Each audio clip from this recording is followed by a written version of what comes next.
Dumelang sanibonani molweni bhotani lotshani. Am I leaving anything? Yeah, makhosi izindlondlo ezinkulu thokozani camagu lisedi khanya ngithi ba yede. Ndanibhotisa ke izidweshana ezidweshakazi zikaNonkwenkwezi. Hlala nami ndihlale nawe ungashenxi ungandishina ngomnye umzuzu ngoba kaloku andiyonto ngaphandle kwakho. Zidwesha, I'm back again with yet another video. It's been a disappointing weekend. I've been trying to reach out, but the network has been refusing. But let's see if we'll succeed today.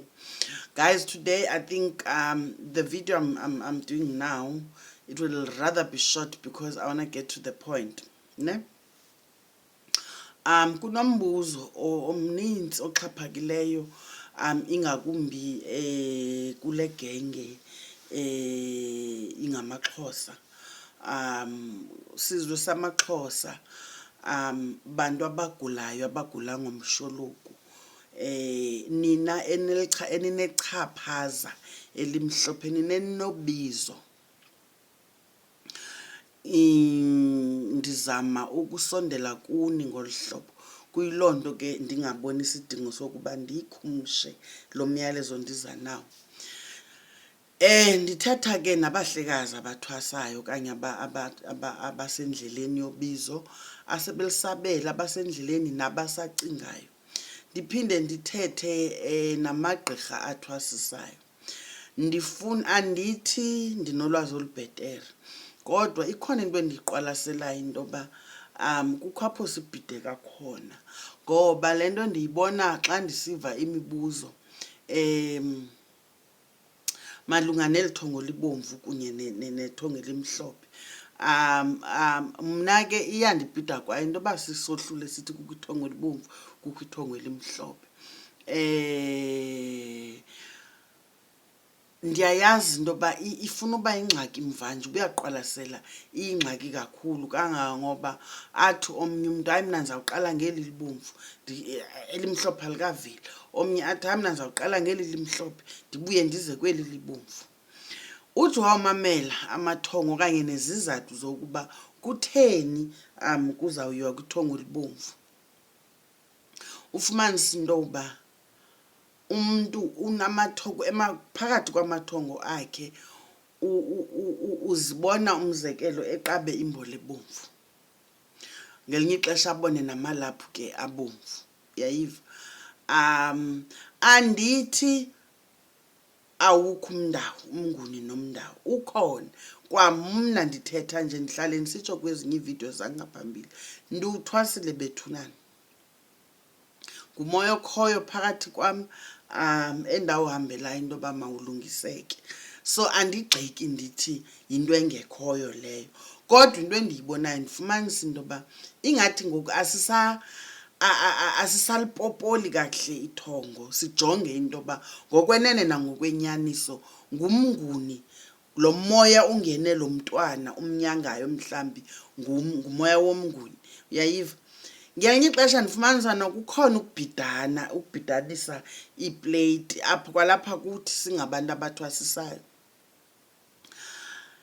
ngoba ikhona imbola ebomvu kwalapha esiXhoseni. Andiyazi noba niyayiqwalasela naloo nto leyo. Imbola ebomvu ikhona apha esiXhoseni ngoba ndifumanisa intoba omnye umntu ndithi ndawubusabela intoba okay kutheni usithi wena uhlutshwa lithongo elibomvu.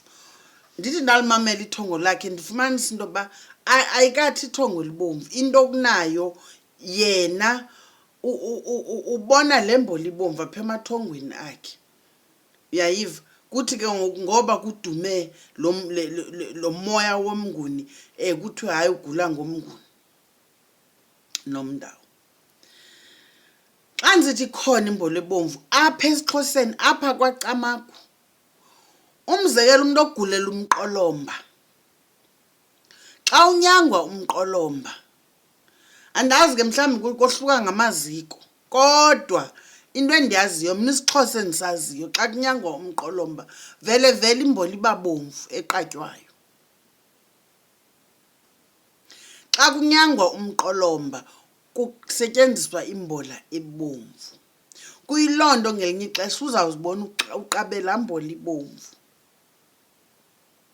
Kwalapha esiXhoseni intsimbi ebomvu ikhona. Uyayiva?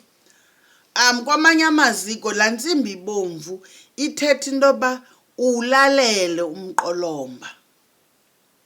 Abanye ke basebenzisa intsimbi eyelo for umqolomba. Andizungena ke ekuthinini yeyiphi right yeyiphi erongo, kodwa into endiyaziyo into yoba intsimbi ebomvu ikhona kwalapha esiXhoseni. Akuthi xa uthongela ntsimbi ibomvu soloko ingumndawu, ingumnguni nomndawu. Xa uthongela mbola ibomvu soloko ingumnguni nomndawu.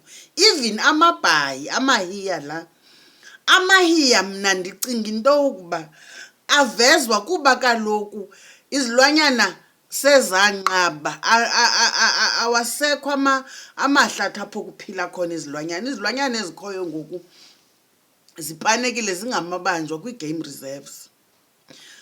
Awufane nje ube nelakha into yoba ungazingelelwa ibhubesi okanye ihlosi okanye ingwe. Uyifumana ngethamsanqa. Uyayiva? Akufani nakudala apho la mafele ndithetha ngawo yayingamafele afumanekayo. Ngoku xa ungenawo amandla, umzekelo mna isidlokolo sam simele uba siyingwe, kodwa nayo i-15,000 ngokwangoku. Ngoba elaa fele xa ubuduru babo lihamba phaa kooma-15,000 ifele lingakhupha isidlokolo, umzekelo. Andinayo loo mali leyo ngokwangoku. Andithi andisoze ndibe naso, ndiyasifuna, ndiyasidinga, ndiyasigulela, kodwa amandla ndikabi nawo ufikelela kuso. So ndicinga uba ngelinye ixesha sisebenzisa la malaphu ukubonakalisa imimoya yezilwanyana esiphila nayo. Ngenxa yento bungazulifumana ifele lakhona, ubuhlwele bakho bukubonisa ibhayi nomzobo wesasilwanyana, bezama ukukuxelela into yoba awabamandla aleli kwingonyama, amabhubesi, njalo njalo. Ayithi xa uthonge ibhayi loo nto leyo ithi ngumnguni nomndawu. Bethu nani, ndicinga uba siyalahleka ngolo hlobo. Yicingisise kakuhle le nto. Ukubana ngaba khange ugulele umqolomba wena gqirha elinyanga umntwana, obviously awuzuyazi into yoba unyangwa njani umqolomba. Uyawuthi uziwazi ube kanti wena kuqala wawunyangwa umqolomba. Kuyiloo nto ke ngoku kulapho kufuneka sibambisene khona. Uyayiva? Into endingayikwaziyo uyenza kufuneka ndifune umntu oyikwaziyo ukwenzela into yoba singabhudisi abantwana babantu. Linene xa ndive xa ndisithi imbola ebomvu ikhona kwalapha esiXhoseni. Xa sinyanga uqatywe imbola ebomvu. Ngelinye ixesha ingekho nasentwasweni, ufumanise into yoba into njani, umzekelo, xa uphuma kwanto njani uqaba imbola ebomvu. Abanye ke bayixube ibe mhlophe ibe bomvu. Uyayiva? But ikhona imbola ebomvu. Imbola esiyisebenzisayo yimbola yamaqaba kwaXhosa. Sesiphethe isiko thina lesiXhosa, kuqatywa imbola ebomvu. Loo nto ndizama ucacisa into yoba masingathi xa sibona imbola ebomvu emathongweni okanye xa sibona abantu abaqabe imbola ebomvu sesiyagijima sithi kufuneka umntu ethwaswe uMnguni. Ngelinye ixesha ufumanisa into yoba akanawo tu umoya woMnguni nomndawu, kodwa ngenxa nje yeli thongo umntwana babantu uzawufela ityala. Bendizama nje ulungisa loo nto leyo. Andizukwazi ke ngokungena nzulu ndichaze into yoba umqolomba unyangwa njani. Andizukwazi, ngoba kaloku yilaa nto ndithi ezinye izinto sinabantu abangafuni ukuthwasa, bafuna ukuza apha kwezi vidiyo zethu bazofinca ulwazi, bazenze ingathi ke ngoku bayayikwazi ukuyenza le nto. Andizungena nzulu kuleyo into.